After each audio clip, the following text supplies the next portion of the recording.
Setting in volleyball. What is a set? Set, it's the second touch that makes the ball easy for your teammate to spike. So ano nga ba ang set? Ang set, ito yung pangalawang hawak sa bola para maipasa mo ng maayos sa kakampi mong papalo. Bale, ito yung pass, set, and spike. Tapos ikaw yung nasa gitna. Paano mag-set in? 3 types lang. Una, takbo sa bola. Unahan mo lagi.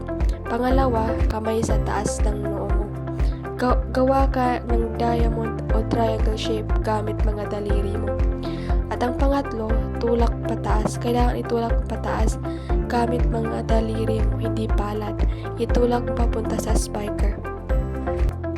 Kailangan dapat perfect yung set mo para sa spiker.